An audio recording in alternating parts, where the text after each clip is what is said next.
Chapter 14. What did make my family so special? All I knew was that being different ran through our veins. Grandpa had explained it to me years before, just after Grandma Dollop died. Long before our move to Kinsack-and-Abranzes, taking me with him to walk along the beach, he held my hand in his knobby one and told me how our family's extraordinary talents were passed down from our kin. Grandpa had recounted stories about our ancestors and of relations both close and distant. Since Beaumont was Papa's name, Grandpa's stories held tales of Yeekers, or Meddlesons, or Paynes, Danzingers, O'Connells, and Beechams. He spoke of cousins, and aunts, and nephews and nieces, who had used their savvy to do good things, and of those who'd made a different choice, like Grandma Dollop's younger sister, Jubilee, who could open any lock, and used her abilities to take things that didn't belong to her. A savvy's not a sickness or a disease, Mibs, Grandpa told me. It's not magic or sorcery either. Your savvy's in your blood. It's an inheritance, like your brown eyes, or your grandma's long toes, or her talent for dancing to polka music.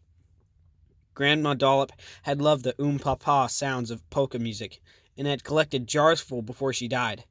Mama even had one or two of those jars left among the others on top of our kitchen cupboards, in Kinsack-and-Abranzes. They were the ones Gypsy favored dancing to with all of her make-believe friends. But talking about Grandma Dollop had ended Grandpa's storytelling that day on the beach. His memories of her were still too sharp and prickly with loss. If I wasn't careful of Grandpa's feelings, his grief would make the ground rumble, buckling the sidewalks, and pushing the neighbor's lawn ornaments into the next yard over. I pretended not to notice the tears on Grandpa's cheeks as we walked along the beach, but I held his hand tight and strong, all the way back home. Mama said that lots and lots of ordinary folk have a savvy, but most simply don't recognize it for what it is.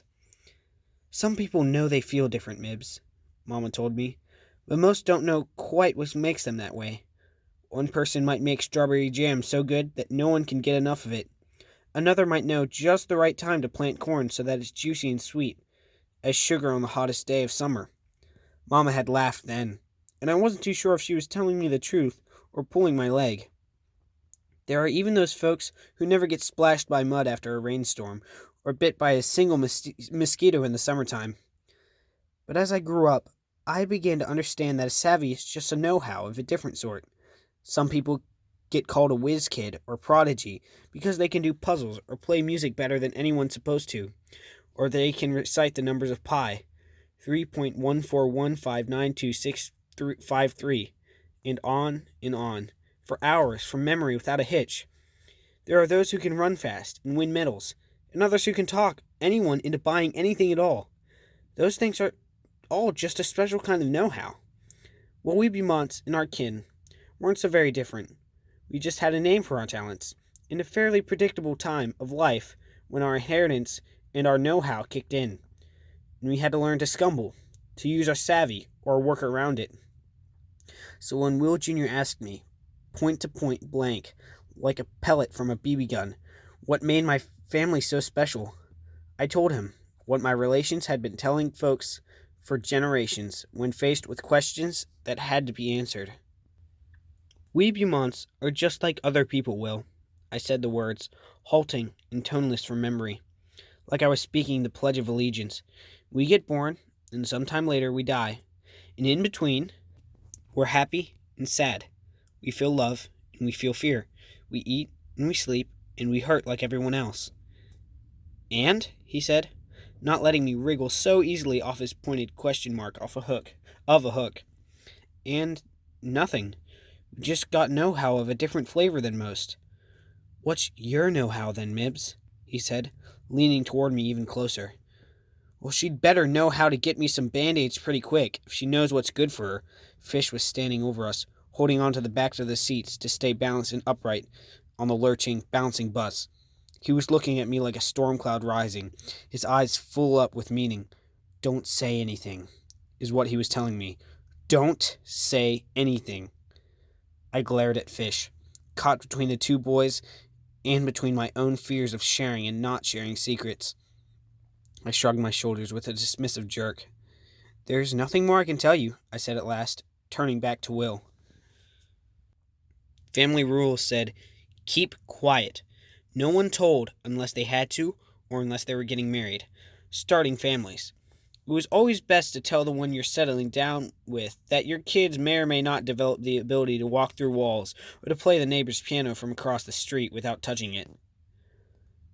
Papa had been in the Navy, stationed down in Gulfport, Mississippi, when he met Mama at a Labor Day street carnival near the beach. Mama, just 17 then, was visiting the coast with her older sister, Dinah. Dinah? Our Aunt Dinah wasn't perfect, like Mama. Instead, she had a way of getting people to do whatever she said. With a word from Dinah, babies stopped crying. Surly teenage boys minded their manners and hugged their mothers. Even the stogiest old codger would dance a jig if Dinah asked. Mama said that Aunt Dinah had stopped a bank robber once by just telling him to sit down and be still until the police arrived. We all loved our Aunt Dinah, but we were sure thankful that she wasn't our Mama. On that day of the street carnival, Papa still knew nothing about savvy folk like Mama and Dinah.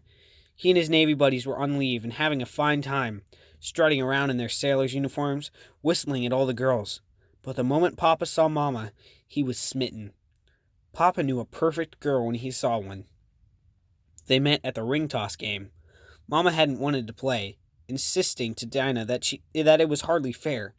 She knew she could toss a ring into a lurching moving peg perfectly every time, and didn't think it right to flaunt her savvy in such a public way, or in such a public place. Laughing, Dinah insisted Mama play, and that was that. Before long, Mama had a crowd of people watching her win the game again and again, a crowd that included Papa and his buddies. After watching Mama nail 15 tosses in a row, Papa had squeezed through the crowd, sidling right up to stand next to Mama. "I'll tell you what," Papa said jauntily into her ear, rubbing his knuckles against his jaw. "If you make the next toss, I'll buy a ring and marry you."